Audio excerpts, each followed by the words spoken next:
So when your tire gets like this on your tractor, do you think it's time to like replace it or just run it?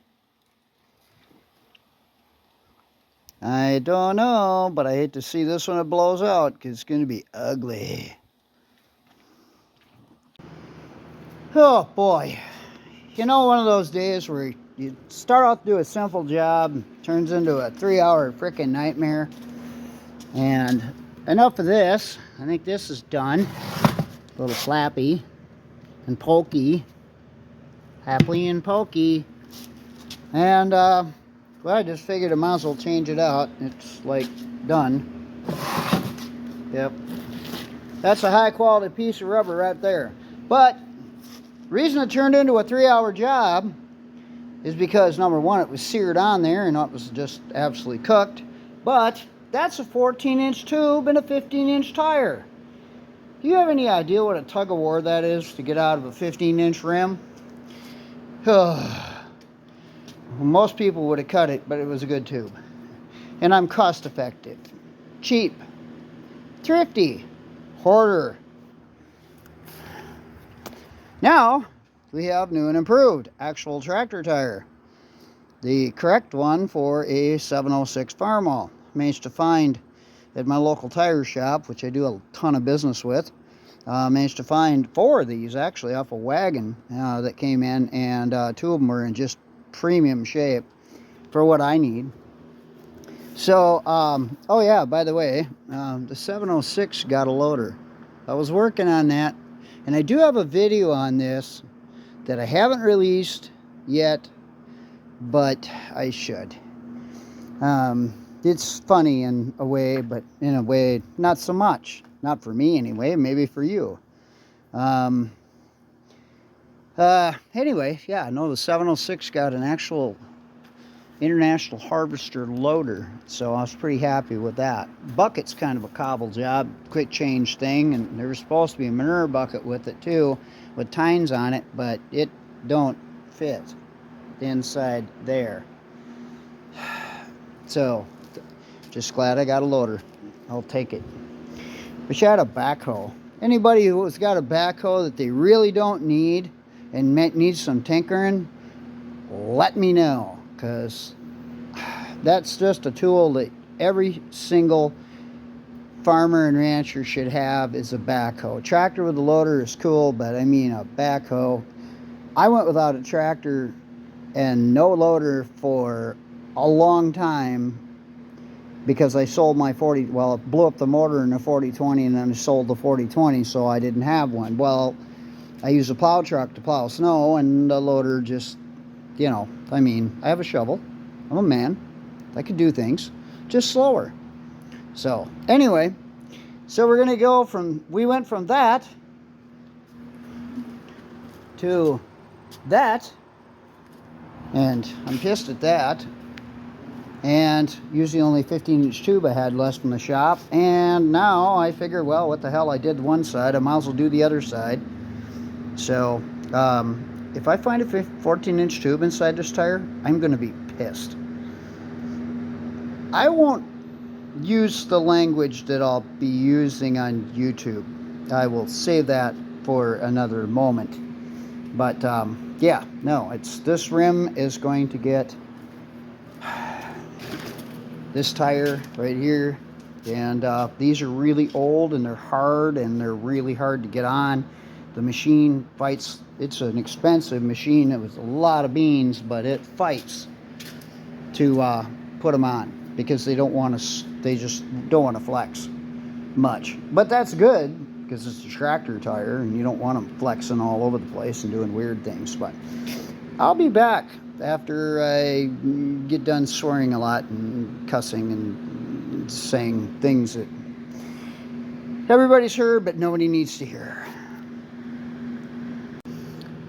Okay, so it's tubed anyway, but this right here is excessive rust.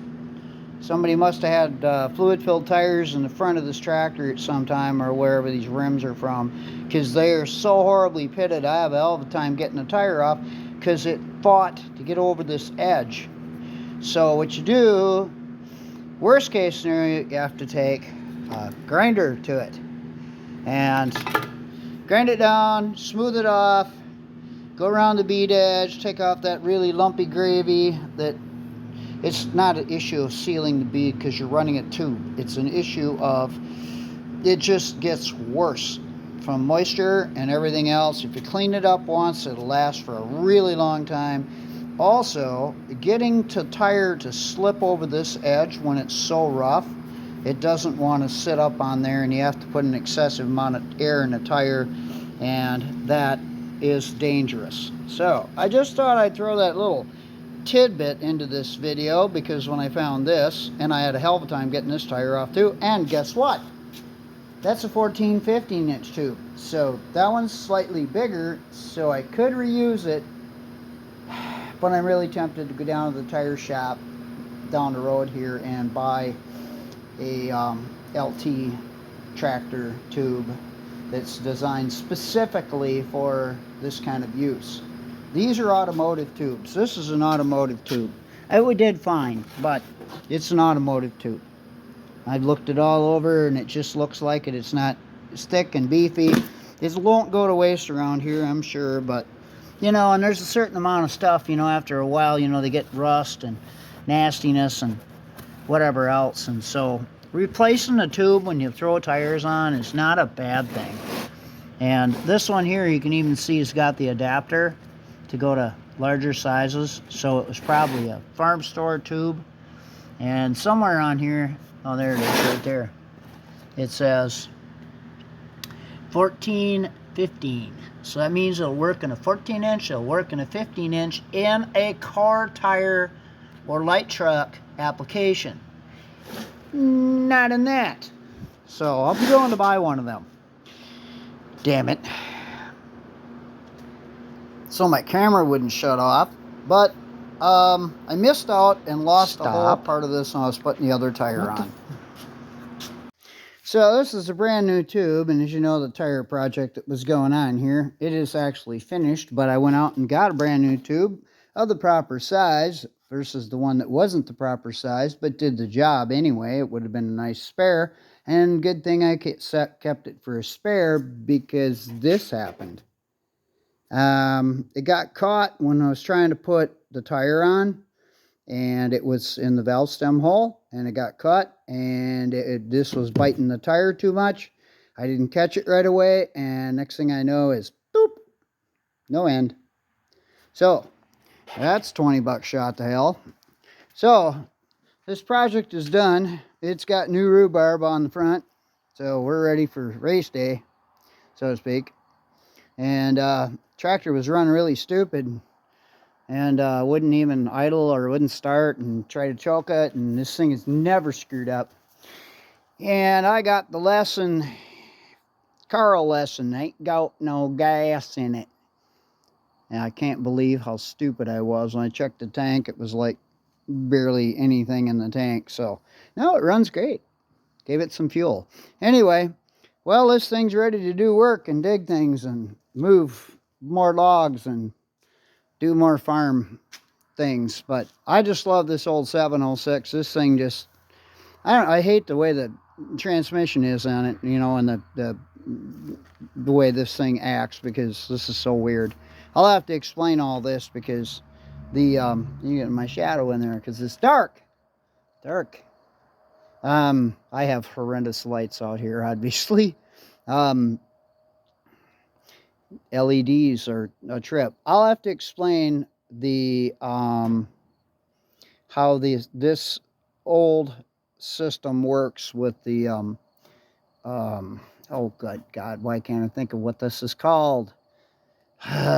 Torque amplifier. There we go. Because it's really a weird setup. It's the early torque amplifier for this tractor, and it's clutch actuated, so if you push the clutch in at all, it immediately changes and shifts into the lower side of the torque amplifier, and when you let the clutch completely out, then you're actually in the high side of the torque amplifier. But if you pull that lever, you can also go back into the low side, so you don't need to push the clutch in slightly. and you only have to push it in like half an inch and it downshifts.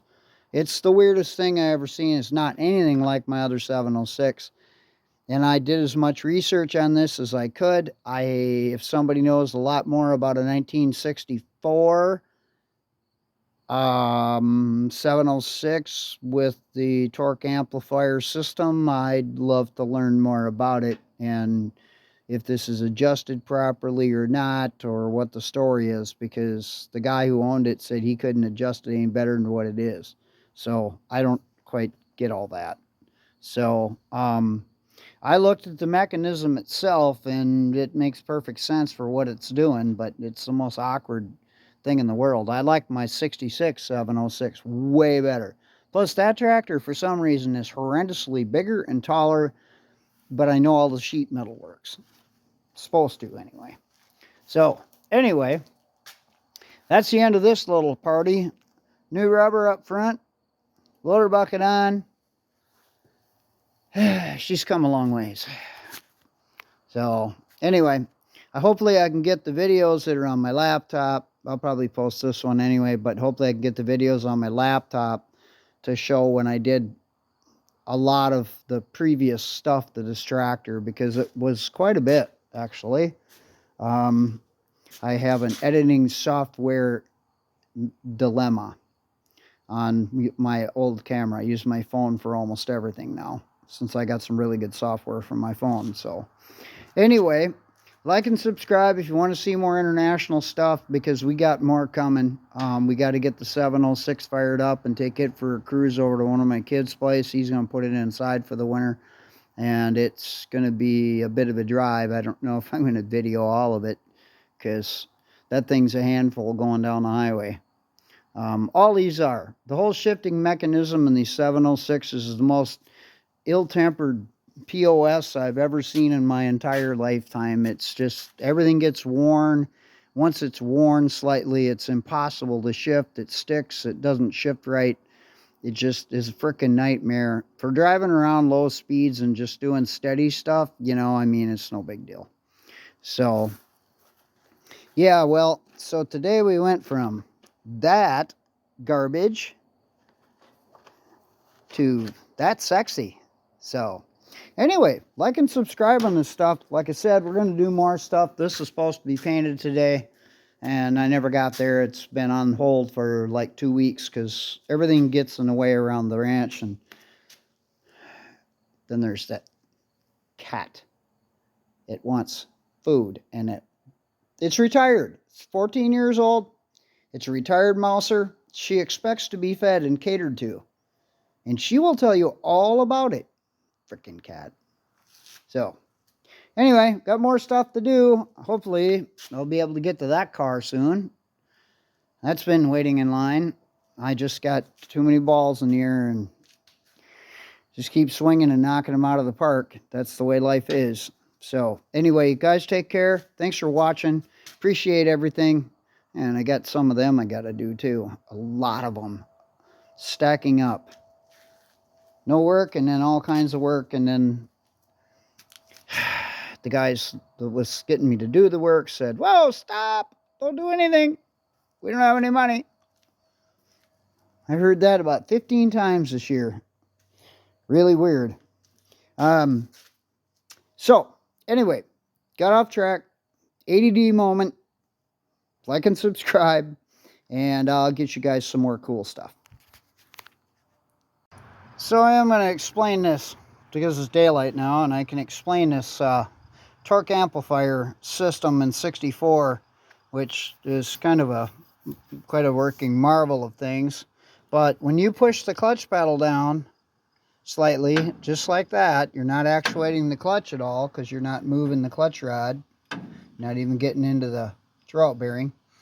But what it does is it opens a valve back here to go into torque amplifier. So if you just ride this clutch pedal, it'll stay in low range, but when you let it out, bang, you shift gears into the high range. Which, I had a half a mind to take this rod off of here, and just so it's mechanically, you know, actuated by this rod, this one right here, Basically, there's a rocker right there. It goes back to here, and it manually operates the torque amplifier, which would be similar to the 706 of 1966, which is what I have. Oh, I can use my finger to point things. So this is just freaking weird, okay? It's really annoying.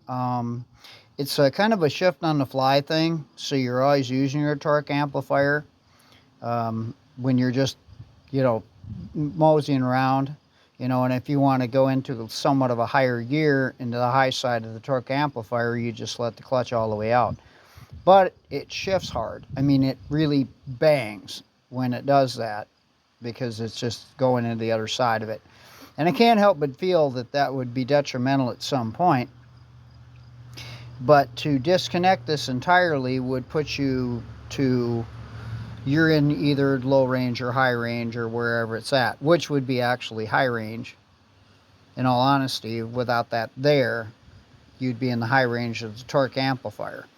And I would say that would be a good thing. So disconnecting this rod would be a wonderful thing to me, because just for operational purposes around here, you'd be in the high range of things, and then just shift to a lower gear if you want to go slower, that sort of thing. So I may choose to do that at some point, but I wanted to explain this weird system. And I don't know when this came about, but I know this is my 64 system, and my 66 is just totally different. And like I said, that whole tractor is just completely different. They must have redesigned a lot of things. It doesn't even have that on it either. It's just different. This whole apparatus is different. So otherwise, I think the majority of the pieces are the same, like the axle and transmission internals and things like that. I think that they kept a lot of that the same. But I really need a Farmall guru to straighten me out on all of this. To be honest with you, someone that's wiser than me. But this is just what I've managed to teach myself about how things operate here, and I'm probably going to disconnect that at some point, because this is getting annoying. Actually, I'm a little bit afraid if someone else jumped on this tractor that it would be somewhat shocked if they let the clutch out all the way and it started moving, and then all of a sudden it leaps, because it does. So anyway, that's the explanation of the torque amplifier in 1964. Hope you found that helpful. And I'm throwing this in at the end of the video from the front tires and you know, all that stuff that we was doing the other day. Just because I mentioned in that video that I was going to get to a point explaining this, so I figured, well, this is as good as time as any. So I do like my 706. I really do. It's a nice little work tractor. It's a smart looking little tractor. And oh, the other thing I noticed too about the 64 versus the 66 is this has the small fenders on it like the 504 has, and my 66 has the large fenders with the headlights in it. So big change there. Maybe that's what helps the tractor look so much bigger. But even the stand where the seat is different. Just, they made a lot of changes for sure. And this is different, because this, I'll try to get the light going the other way, this is also different than my 66. My 66 has a quick disconnect, and these come completely out. I have two sets of them, and one I've got set up for pulling that thing around and any other big boats that come here. So this pin, if you pull this up, this just slides out about 3 inches. So it would help you facilitate hooking up to something. And versus my other tractor, you know, it's just totally different. That one, you could leave everything hooked up to here and just get close enough where you could slide them in there, or start sliding them in there and hook up and just back the tractor up, and it goes clink and locks in, and away you go. Much better system than this one. This one has a pin located right here that does not allow this to go out any further than literally from here to here. So that's different about the 64 versus the 66. I'm sure I'll find more things that are different as we go along. You know, didn't exactly come with a manual. It was like, here you go. But the cool thing about this tractor is only has got 4,000 hours on it, so that is literally nothing for an old tractor to have. It's got some faded paint issues. I got it shiny once. Oh yeah, the other video. I'm going to try to get those released somehow. Microsoft just really is not user-friendly. Microsoft computers. Obviously, Apple would have been the way to go in an iPhone, but I don't like iPhones at all. Don't like my stuff floating around in clouds. Anyway, yeah, the same tires too, but the other tires have a different rim that has a much fatter tire on it than the 15.5 38s on this one. I don't remember what the other ones are. I think they're like 18 38s. So that's also going to be somewhat different as well. Really bummed I tore up that tube yesterday. Still bugs me. Anyway, like and subscribe if you want to continue to watch stuff like this. My main thing is Mopar, hot rods, and outboards, and boats, and things. And I've got outboards. Lots of them. And the barn full, too. So, well, 50 years as a boat shop, I guess you kind of acquire things. And this frickin' Lincoln fender, I wish, NOS Lincoln fender, no one wants. Anyway, have a fantastic day. You know, this is getting old. There's something missing.